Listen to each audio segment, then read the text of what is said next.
Sorry দেখে বোঝা যায় ভ্যারাইটি সর্ট অফ খেতে ভালো লাগে এই আজকে একটা ডান্স আই নো না আজকে একটা ডান্স হতেই হবে কি করব আমি দেখতে পাচ্ছি না মানে লাইক শেয়ার করতে চলো বাবু আবার বলো মানে অরিজিনাল এক্সপ্রেশন দেবো নাকি ক্যামেরা এক্সপ্রেশন দিতে হবে কিনা আই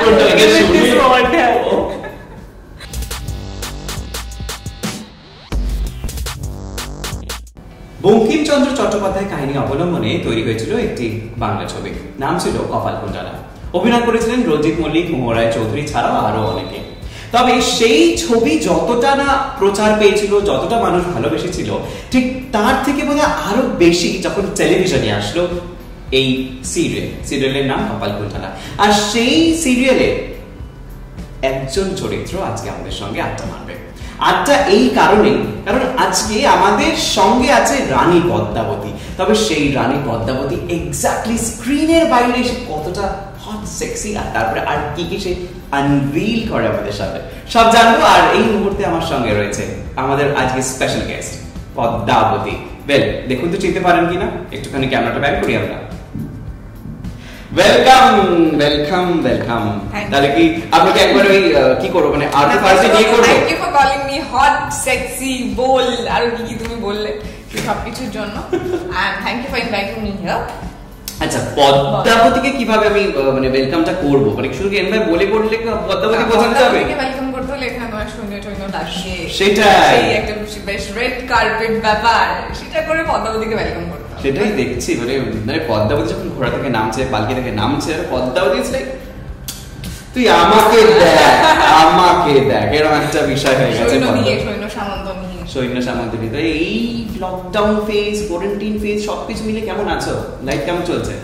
ওয়েল, আমার একটা ফান্ডা আছে যে লাইফে যাই হোক না কেন অলওয়েজ হ্যাপি থাকতে, তো আমি হ্যাপি আছি।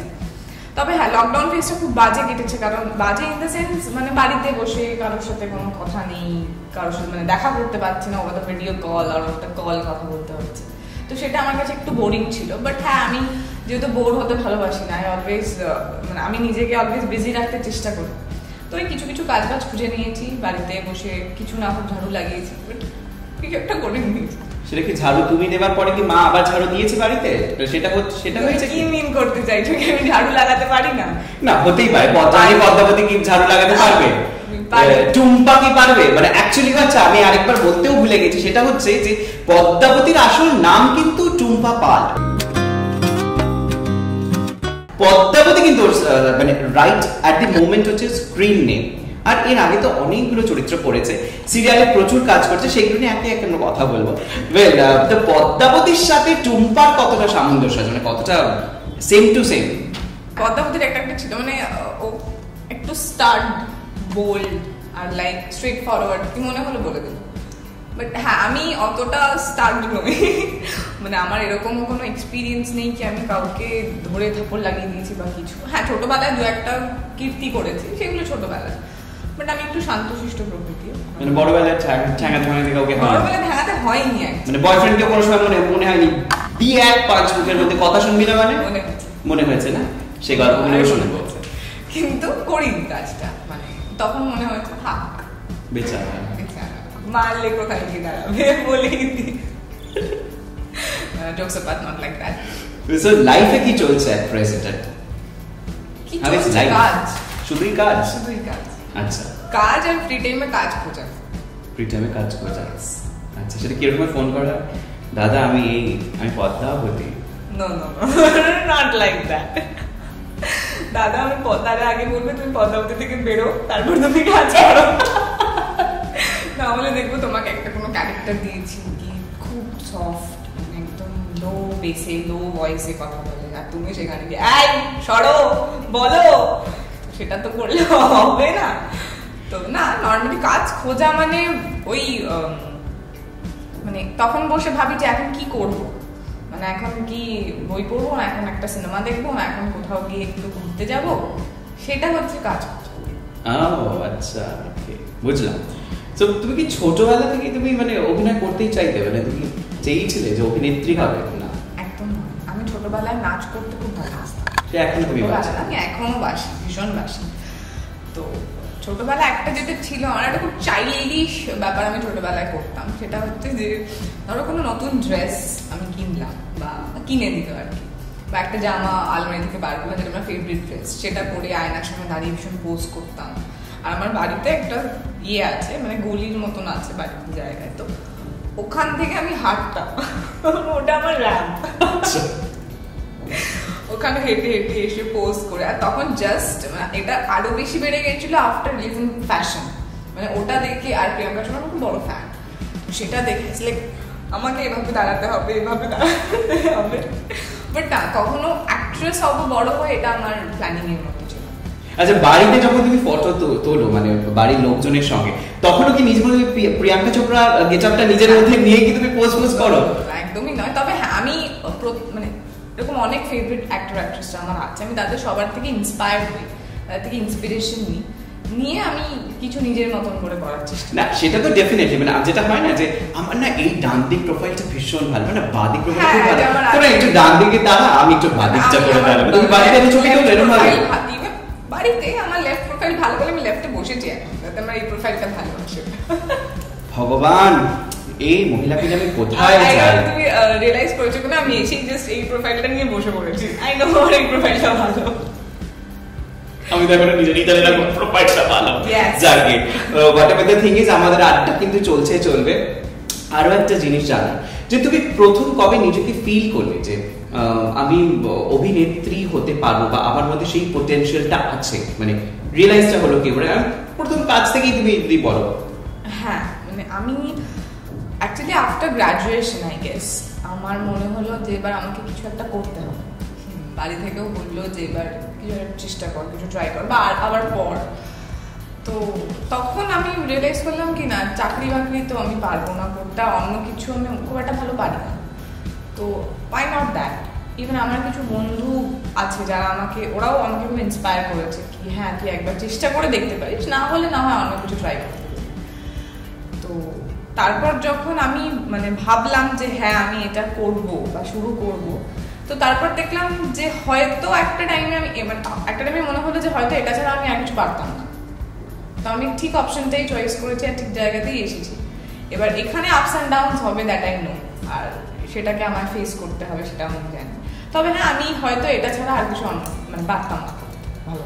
বাড়ির লোকজন খুব সাপোর্টিভ ছিল শুরুর দিন থেকে? বাড়ির লোক না, শুরুর দিন থেকে ছিল না, প্রথমে একটু আপসেট ছিল, অ্যাজ ইউজুয়াল যা হয়, মানে আমাদের ইন্ডাস্ট্রির ব্যাপারে তো সবারই একটা ভালো ধারণাও যেরকম আছে, একটা খারাপ ধারণাও আছে। তো তারা একটু প্রথমে ছিল যে কেন অন্য কিছু চেষ্টা করে দেখ, অন্য কিছু পারবি, পড়াশোনা করেছিস, কেন এই নয়। তো ওটা ইজ লাইক ম্যানেজ হয়ে গেছে। তবে আমার বাবা মা দুজনেই খুব সাপোর্টিভ বাবা মা, মানে তারা কখনোই এটা চান না যে আমি মানে খুব খারাপ মন নিয়ে কিছু একটা করি। তো তারা অলওয়েজ বলে এমন কিছু একটা কর যাতে তুই ভালো থাকবি বা তোর ভালো লাগবে, সো ডু ইট। আচ্ছা, তো সেই থেকেই শুরু। প্রথম তো তোমার কোন ছিল? বেদের মে জ্যোৎস্না। ইয়েস, সান বাংলা। হ্যাঁ, সান বাংলার জন্য বেদের মে জ্যোৎস্না। সেখানে তো লক্ষ্মী চরিত্র, বেদের মে জ্যোৎস্না মানে কিন্তু বেশ মারমার কাটকাট একটা ছবি, মানে আমরা ছোটবেলায় সে কি জানো গানটা ছিল বেদের মে জ্যোৎস্না আমায় কথা দিয়েছে নাকি সামথিং, গানটা ভুলে গেছি। মানে পুরো ফিল্মটা দেখেছিলে কি তুমি? হ্যাঁ, আমি পুরো ফিল্মটা আগেও দেখেছিলাম ছোটবেলায় বাড়িতে। আমার আমি প্রচন্ড ভয় পেতাম, এত সাপ, তখন তো বুঝতাম না ছোটবেলায় এত সাপ, প্রচন্ড ভয় পেতাম বেদের মে জ্যোৎস্না দেখতে। একবার আমি ছোটবেলায় দেখেছিলাম, তারপরে যখন আমি ইয়েটা শুরু করতে যাই, মানে কাজটা যখন শুরু করব তার আগেও আমি দেখেছিলাম, ইনফরমেশন কি আছে কি না আছে। তো আমি দুবার পিকচারটা দেখেছি লাইফে, ভালো, খুবই ভালো পিকচার, কারণ এটা তো ব্লকবাস্টার একটা ছবি, বিভৎস। হ্যাঁ, আর মানে ওই ছবিটার একটা সোপ অপেরা হচ্ছে, আর সেটাকে পাবলিক অলরেডি ফিল্মটাকে এতটা ভালোবাসা দিচ্ছে, তারপরে সেই ওই মানে টেলিভিশনে সেটাকে কতটা ভালোবাসা দেবে বা পাবলিকের ভালোবাসা পাওয়া, ইনফ্যাক্ট ওটা নতুন চ্যানেল ছিল। আর তারপর একটা এক্সট্রা প্রেসারও থাকে না ফিল্মটা, ওরকম ঠিক যেরকম তোমার এই কপালকুণ্ডলা, মানুষের কাছে কিন্তু গল্পটা জানা, ছবি দেখা, আগেও দূরদর্শনে হয়েছে, আবারও নতুন করে একটা প্রাইভেট চ্যানেলে হচ্ছে, তো সেক্ষেত্রে একটা আলাদা প্রেসার তো নিশ্চয়ই থাকে, প্রচন্ড প্রেসার থাকে। মানে আদৌ পাবলিক ভালোবাসবে, আর পাবলিকের মধ্যে না মানে কিছু কিছু অডিয়েন্স, আমি সবার কথা বলছি না, একটা কম্প্যারিজনের ব্যাপার চলে আসে, ওটাতে আমি এরকম দেখেছিলাম, এটাতে তো ওরা কেমন একটা করছে, তো সেটা আরো মানে অলওয়েজ মাথার ভিতর চলতে থাকে যে কি হবে, আদৌ ভালো লাগবে কি না। এই যে এতদিন তো হয়ে গেল, মোটামুটি ক বছর হলো তুমি কাজ করছো? আমার আই গেস 1.5 years। 1.5 years, তো মোটামুটি কম নয়। 1.5 years ইন্ডাস্ট্রিতে ধরে কাজ করা, আর সেখানে তুমি বিগ বাজেট প্রজেক্টসে কাজ করছো, আর সমস্ত রেপুটেড চ্যানেলস এর হয়ে তুমি কাজ করছো। তো অ্যাক্টিং এর এক্সপেরিয়েন্সটা ঠিক কি রকম, মানে জার্নিটা শুরুর দিন থেকে এখনো অবধি মানে কতটা ইজি হট হ্যাপেনিং? আমি যেদিন প্রথম শুটিং এ গিয়েছিলাম, আমার শুটিং এর কোনো এক্সপিরিয়েন্স ছিল না। মানে আমি তার আগে মানে ক্যামেরার সামনে কি করে নিজেকে প্রেজেন্ট করতে হয় সেই সেন্সটুকু আমার ছিল না। তো যেদিন প্রথম আমি গিয়েছি মানে শুটিং এ পৌঁছেছিলাম, সেদিন আমার খুব নার্ভাস ছিলাম আমি যে ও মাই গড কি করবো, এত ডায়লগস, এত কিছু বলতে হবে, কি হবে। তার মধ্যে আমি শুটিং করছিলাম মোনালিসা দি, মানে মোনালিসা পল যেমন নাম হয়েছিল, অ্যান্ড রূপম সিংহ, দুজনেই ব্রিলিয়ান্ট অ্যাক্টর অ্যাক্ট্রেস। মানে ওরা টপ, মানে প্রায় কি টপ লেভেল অ্যাক্ট্রেসই ওরা, মানে অ্যাক্টর অ্যাক্ট্রেস। তো তাদের সাথে আমার সিন, তো সেখানে আমি প্রচন্ড নার্ভাস। কিন্তু তারপরে যখন স্ক্রিপ্ট পেলাম, পড়লাম, ক্যামেরার সামনে মানে ক্যামেরার পেছনে অ্যাকচুয়ালি আমি দাঁড়িয়েছিলাম তখন আমি খুব প্রচন্ড এক্সাইটেড হয়ে গেছিলাম কি না আমি এবার করবো, আমার যেটা করতে হবে, মানে এবার আমি করবোই যা। তো তারপর যখন কাজটা শুরু করলাম, ইট ওয়াজ ব্রিলিয়েন্ট। মানে আমার পড়ে ভীষণ ভালো লাগলো না, আমার মনে হলো যে না এবার এটা আমি আরো ভালো করে করব, আর এটাই করব। আচ্ছা, প্রথম ডায়লগ মনে আছে এখন অবধি? মানে হ্যাঁ, প্রথম ডায়লগ মনে আছে। প্রথম আমি লাইন যেটা বলেছিলাম, যেদিন শুরু আমার লাইফের কাজটা, সেদিন আমি আমার বাবাকে গিয়ে বলেছিলাম কি, মানে রূপম আমার বাবা ছিল, তো বাবাকে গিয়ে বলেছিলাম যে ও বাবা দেখো না মা আমাকে বকেই যাচ্ছে, আমি তো বলছি যে ওই কাজটা আমি পারিনি করতে, আমি ভুল করে ফেলেছি, তাও মা আমাকে কেন বলছে বলো, তুমি মাকে একটু বোঝাও না, মা আমাকে আর না বলে। এটা বেদের মেডলস না আমার ফার্স্ট ডায়লগ। আচ্ছা, তো আমার লাইফের অ্যাকচুয়ালি ফার্স্ট ডায়লগ ছিল। তো ওখানে তো নেগেটিভ ক্যারেক্টারই ছিল, ওখানে প্রচন্ড ভায়োলেন্ট একটা ক্যারেক্টার ছিল। হ্যাঁ এক্স্যাক্টলি সো, মানে শি ইজ লাইক ভেঙে দিচ্ছে, রেগে গেলে সবকিছু তুলে আছাড় মেরে ভেঙে দিচ্ছে, দাসী থাকতো অনেক, তাদেরকে থাপ্পড় মেরে দিচ্ছে। আমি একটা সিনও করেছি, গরম জল মুখে ঢেলে দিয়েছে, মানে এইরকম লেভেলের ভায়োলেন্ট ছিল। আর তার ঠিক উল্টোটা মানে আমি এক্ষুনি প্রশ্নই করতে যাচ্ছি, আমি জানতাম। আর তার ঠিক উল্টোটাই আমি, মানে কি বলবো, মানে আমি অতটা ভায়োলেন্ট নই। ইভেন এরকম আমি ঘর ঝাড়ু একবার দেওয়ার পরে মা আবার ঘরটা পুরোপুরি ঝাড়ু দিতে হয়, এরকম আর কি আছে? আমার ঝাড় দেওয়ার পর আর মাকে ঝাড় দিতে হয় না, ফর ইউর কাইন্ড ইনফরমেশন। আমার ঝাড় দেওয়ার পর ঘরটা ওকে থাকে, সবসময় দিতে হয় না, বাট যখনই দিতে হয় ওকেই হয়। আচ্ছা। তো আমি তখন প্রচন্ড লো পিচে কথা বলতাম, আমি এমনিও খুব সবসময় যে খুব লাউডে কথা বলি সেটা নয়, তো লো ভয়েসে কথা বলতাম, সেখানে শাউট করতে হতো। তো আমাকে ডিরেক্টর লিটারালি বলতো তুই চেঁচা বাবু, একটু চিৎকার কর। আমি লাগে দাদা আমি পারবো, আমি চিৎকার করতে, মানে আমি কোনো চিৎকার সেভাবে করিই নি কারোর ওপরে। তো বলতো বাড়িতে প্র্যাকটিস কর। তো আমি অ্যাকচুয়ালি বাড়িতে প্র্যাকটিস করে ওই চিৎকারটা এনেছি, উঁচু গলায় কথা বলে। বাড়িতে মাকে নিচ থেকে ওপরে ডাকতাম, মা নিচে এসো, এইরকম। তো তখন করতে খুব ডিফিকাল্ট হয়েছিল ব্যাপারটা, যেহেতু একদম মানে একদমই অপোজিট আমার থেকে, তো প্রচন্ড ডিফিকাল্ট ছিল। বাট আস্তে আস্তে এবার যাই না, পাবলিকের কেমন দেখেছি, পাবলিক রিভিউ আমি কিছু বলবো না। আচ্ছা, এতগুলো নেগেটিভ ক্যারেক্টার তুমি করে ফেলেছো, তুমি কাজ করেছো আরম্ভ রজনীতে, পদ্মাবতীতেও একটা নেগেটিভ ক্যারেক্টার সেই অর্থে, যদিও প্রথম দিকে একটু নেগেটিভ, পরের দিকে সেটা পজিটিভই টার্ন হয়। না, আমার বুঝতে হয়েছে, আমার প্রথমে ছিল একটু অদ্ভুত ক্যারেক্টারটা, মানে না নেগেটিভ না পজিটিভ, কেউ বুঝতে পারতো না। তারপর শেষের দিকে ওটা বড্ড বেশি নেগেটিভ হয়ে গেছে, শেষের দিকে একদমই সেই নেগেটিভ ভাইবটা ছিল। ওকে, তো এই যে টাইপ কাস্ট হয়ে যাওয়ার একটা ভয় কোনো সময় মনে হয়নি একদম শুরুর দিকে? মানে টুম্পা মানেই হচ্ছে একজন নেগেটিভ ক্যারেক্টার, ও খুব দারুণ পোর্ট্রে করে, মনে হয়নি যে টাইপ কাস্ট হয়ে যাওয়া? হয়েছে, বহুবার মনে হয়েছে, ইভেন এখন মাঝে মাঝে মনে হয় কি হয়তো টাইপ কাস্ট হয়ে যাচ্ছে, বা সবাই হয়তো মানে আমাকে দেখে বা আমাকে স্ক্রিনে দেখে হয়তো এটাই ভাববে যে এবার তো এটাই করবে। But honestly I always want to be an versatile actress. আমি মানে এখনো চাই, আজীবন চাইবো। তো আমি চাই না যে আমার কোনো টাইপকাস্ট হোক বা আমাকে একটাই ক্যারেক্টারে মানুষ অলওয়েজ দেখুক। তো চেষ্টা করছি। আচ্ছা, আমরা তো কথা বলছি, আজকে রানী পদ্মাবতী এসছে আমাদের এই আড্ডাতে, সুতরাং আমার একটু জানার যে পদ্মাবতী চরিত্রটা ঠিক এক্স্যাক্টলি কিরকম, মানে এই যে ভারী ভারী ডায়লগ বলা, এত হেভি সাজগোজ, বেনারসি পরা, সে পালকিতে করে যায়, যোদ্ধা একেবারে বলে, যোদ্ধাই তো বোধহয় খুব, if I am not wrong, মেয়েদেরকেও বোধহয় যোদ্ধাই বলে, ইভেন ছেলেরাও তো যোদ্ধা তো বলে, সেটা সেরকম একটা তলোয়ার চালায়, ঘোড়সওয়ারি করে, মানে ঘোড়ায় উঠে সে যুদ্ধে যায়, এরকম একটা চরিত্র কিছু কিছু জায়গায় আছে। তো এই চরিত্রটা ফোটানোর জন্য মানে নিজেকে পদ্মাবতী করতে গেলে কতটা কিভাবে নিজেকে গ্রুম করতে হয়েছিল, সেই গল্পটা একটু শুনুন, বলো। অ্যাকচুয়ালি এই কাজটাতে আমার ডিরেক্টর মানে অমিত সেনগুপ্ত, অমিতদা, আমার ডিরেক্টরের প্রচন্ড বড় একটা হাত আছে। মানে উনি লিটারালি মানে বলে বা এভাবে বসে, ইভেন এরকমও একটা টাইমে হয়েছে যে ওই ক্যারেক্টারটা না একটা অরা ছিল, একটা গ্র্যাভিটি ছিল। তো সেটা মেনটেন করার জন্য আমি নর্মালি যখন বসতাম, মানে শর্টের বাইরে নর্মালি যখন বসতাম, তখনও ওভাবেই বসে থাকতাম, যেভাবে পদ্মাবতী বসে। ইভেন আমি এখন এতটা ক্যাজুয়ালি বসে আছি একদম নয়, আমি ফ্লোরের চেয়ারে ওভাবেই সোজা হয়ে, যেভাবে হাতের উপর হাত রেখে সোজা হয়ে বসে, সেভাবেই অলওয়েজ বসে থাকতাম।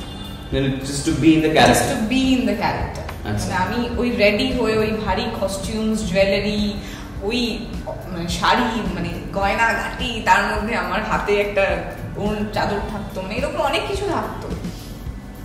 তো সেই সবগুলো নিয়ে আমি অলওয়েজ থাকতাম। মানে যখনই শর্টের জন্য প্রিপেয়ার হতাম, যেবার আমাকে শর্টে যেতে হবে, বা আর ধরো আর আধ ঘন্টা বাদে আমাকে শর্টে যেতে হবে, তার আগে আমি সমস্ত জিনিসগুলো নিয়ে ওভাবেই বসে থাকতাম। বা কথাও হয়তো তখন আমাকে নিজের ভয়েস টোন চেঞ্জ করে কথা বলতাম, যাতে ওই ক্যারেক্টারটা স্ক্রিনের সামনে অতটা মনে হয় যে হ্যাঁ আমি এরকম। তো এই চরিত্রটা করবার জন্যই কি তুমি হ্যাঁ বলো, মানে প্রজেক্টে, নাকি এর পিছনে অন্য কোনো কারণ আছে? না না না, অবভিয়াসলি চরিত্রটা করার জন্যই হ্যাঁ। কারণ উপন্যাসটা আমি আগে পড়েছিলাম, তো উপন্যাসের মানে একটা উপন্যাসের এত ভাইটাল বা এত ইম্পর্টেন্ট একটা চরিত্র প্লে করার লোকটা আমি ছাড়তে পারি।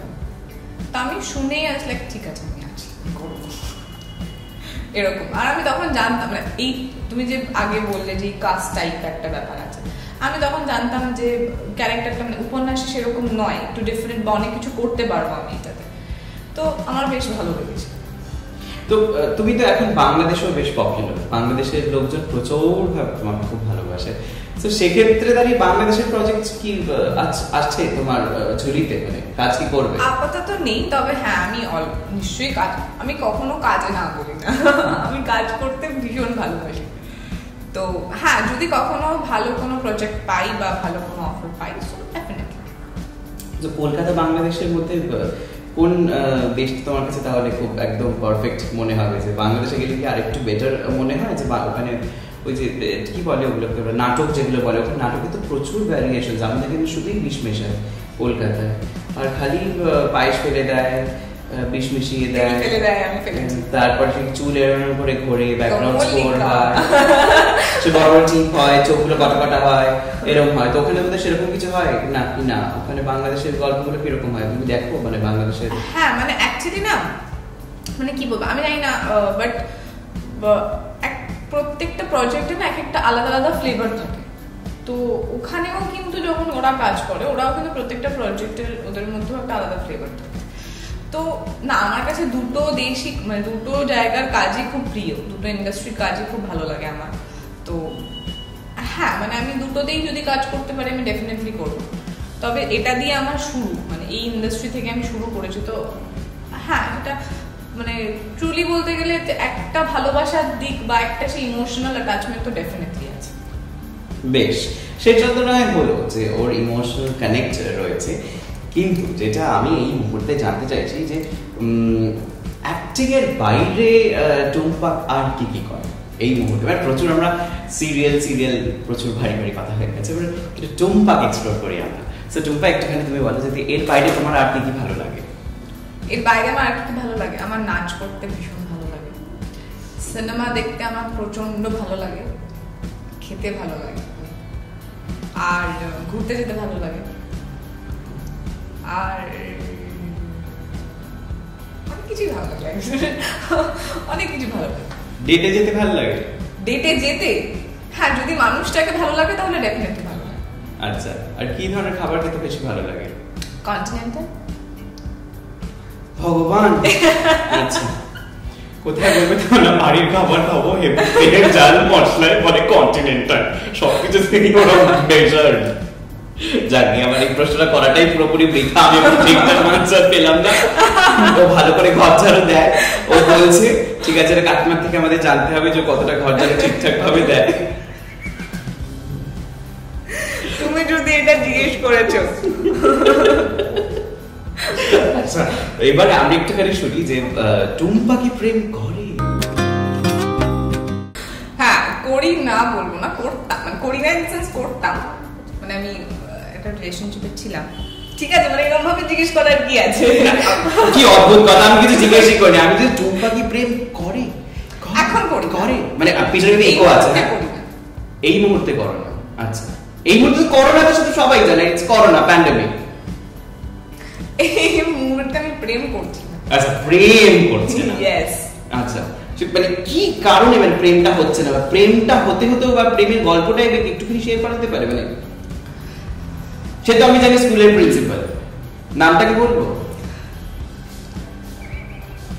দেখো, রিলেশনশিপটা একটা বেশ, আমার রিলেশনশিপ ওয়ার্ডটা শুনে একটু খুব ভারী একটা ব্যাপার।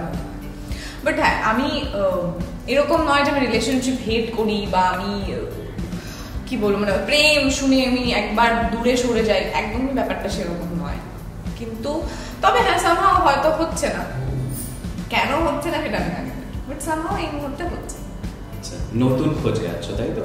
না, আমি কোনো খোঁজে টোজে নেই, আমি কোনোদিনও খোঁজে ছিলাম না, আমি এখনো মানে জাস্ট আসে, আমি জাস্ট গ্রাস করছি, মনে হয় ইটস লাইক অফার্ড। আমি আছি, এবার যদি আমার কাউকে ভালো লাগে তো আমি তার সঙ্গে আছি, যদি না লাগে তাহলে। আচ্ছা, পছন্দের তালিকায় কি কি হতে পারে?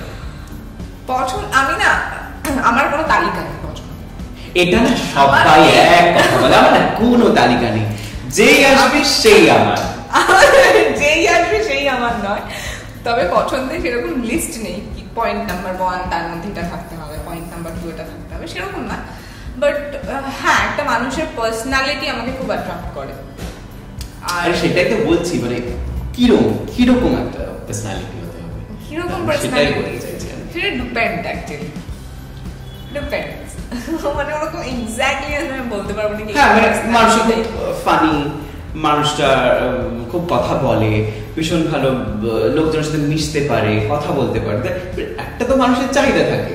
আমি সেইটা জানতে চাইছি, মানে এটা কিন্তু ম্যাট্রিমোনিয়াল একটা হালকা করে আমরা প্রমোশন করে দিচ্ছি, তো সেই কারণে হালকা করে, মানে ও বলতে চাইছে না কিন্তু ও বলবে, মানে ও বলে দেবে, আমি বলে দেব। হ্যাঁ, মানে ওই ঠিক যেরকম ভাবে ঘর ঝাড়ুর গল্পটা তুমি বলেছিলে, আরে এটাও ওটা তো বলেছি, হ্যাঁ, কারণ করি।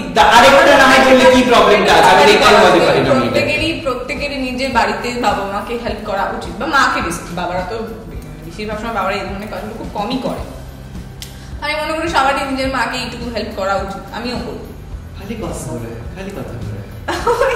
ঘোরাই, হ্যাঁ, তো ওটাই হচ্ছে বলা, সেই কারণেই আমি বলছি। আচ্ছা, ক্রাইটেরিয়া ওর এখন অবধি কিছু নেই, ও অফার্সে আছে, প্রচুর রকম অফার্স, যদি ভালো থাকে, অফার যদি ভালো থাকে তবেই ও গ্র্যাব করবে, আদারওয়াইজ অফার ঠিক না থাকলে টুম্পা বলছে I am not going to grab your offers, যতই তুমি ডিসকাউন্ট দাও, যতই তুমি সেল দাও, এই টাইম পিরিয়ডে ডিসকাউন্ট দিতে হবে না, সেল দিতে হবে না, কিছু করতে হবে না, কিছু করতে হবে না, জাস্ট বি ইয়োরসেলফ, মানে যে হবে আর তাকে আমি বলবো যে বি ইয়োরসেলফ, যেরকম তুমি। আমি অ্যাকচুয়ালি প্রচুর লোক এরকম আছে যারা অ্যাটেনশন পাওয়ার জন্য বা কথা বলার জন্য একটা কিছু প্রিটেন্ড করার চেষ্টা করে, যে আমি এরকম, দেখো আমি এরকম বা আমি ওরকম। আমার সেই ফেক ব্যাপারটা পছন্দ হয় না, কি যেরকম তুমি নিজেকে সেরকম ভাবেই প্রিটেন্ড করো, এবার দ্যাট ডিপেন্ডস কি আমার তোমাকে ভালো লাগবে বা ভালো লাগবে না, লাগলে কথা বলবো, এগোবো, না লাগবে बर्थडे सोच कुछ कर नहीं सकते। আচ্ছা বেশ, একদম আমরা শেষে চলে এসেছি আমাদের এই আড্ডা। ভীষণ মজা লাগলো মানে তোমার সঙ্গে আমরা আড্ডা মেরে। তো তুমি এবার বলো যে তোমার কিরকম লাগলো আড্ডা মেরে, আর যেতে যেতে আমাদের যারা দর্শক আছে, যারা তোমার এই গুছিয়ে আড্ডার গল্পটা আজকে আমাদের সঙ্গে দেখবেন, মানে আমি তো এনজয় করলামই, আপনারাও যেভাবে এনজয় করবেন, কি শুনতে চাইছেন এক্স্যাক্টলি টুম্পা কি বলবে? টুম্পা, আমাদের দর্শকদের জন্য তুমি কি বলতে চাও? আর আমার সাথে এরকম ভাবে বসে একটা জমজমাট আড্ডা সকালবেলা, সেটা কেমন লাগলো সেটা চলো। হ্যাঁ, অ্যাকচুয়ালি আমার খুব ভালো লাগলো। আমি তোমাকে প্রথমেই বললাম কি thank you for inviting me. আমার খুব ভালো লাগলো, অনেক দিন বাদে অ্যাকচুয়ালি এত কথা বললাম আমি কারোর সঙ্গে। সো আর আমার দর্শকদেরকে কি বলবো, মানে তাদের জন্যই এত কিছু করা অ্যাকচুয়ালি বেসিক্যালি আমাদের, তাদের জন্যই এই টাইমগুলো স্পেন্ড করা বা এই সময়গুলো দেওয়া। তো তারা তো প্রচন্ড ইম্পর্টেন্ট আমাদের কাছে। সো থ্যাংক ইউ সকলকে, যে সকলে এতটা ভালোবাসা দেয় বা এখন অব্দি দিচ্ছেন। আশা করি আগেও পরবর্তী জীবনেও আপনাদের সকলের এতটাই ভালোবাসা আর এতটাই সাপোর্ট পাবো। আশা করি আরো ভালো ভালো কাজ করার সুযোগও পাবো। তো thank you so much for all your support and love. Thank you, हम तहे दिल से आपको शुक्रिया अदा करना चाहते हैं। তো প্রচন্ড প্রচন্ড ভালো ভালো কাজ হোক, আমরা দেখি, আর এরকম ভাবে আরো আমাদের আড্ডা এগিয়ে যাক। মানে আই এম শিওর যে এরপরে আরো টুম্পাকে আমরা পাবো, আরো নতুন ভাবে পাবো, আর আমরা নতুন ভাবে নতুন নতুন গল্প আমরা ওর থেকে জানবো। আমি শিওর তখন হয়তো নিশ্চয়ই বলতে পারবে যে ও প্রেম করছে, এই মুহূর্তে করছে না। এগুলো নয় আমাদের ছোট ছোট গল্প, এরপরে আসবে বড় বড় গল্প। তো সুতরাং এরকম ধরনের আড্ডা, এরকম ধরনের গল্পের জন্য দেখতে থাকুন, শুনতে থাকুন, আর আমাদের সঙ্গে থাকুন। তো যেটা করতে হবে exactly that is do like, share and subscribe, আর আমাদের যে বেল বাটনটা আছে একটু মনের ঘন্টি দিয়ে জোরে টিপে দেবেন। ব্যাস, তার সব আপডেটস আপনার কাছে। Hello, this is Tumpa Paul and I am with We Spot You. So do like, share and subscribe.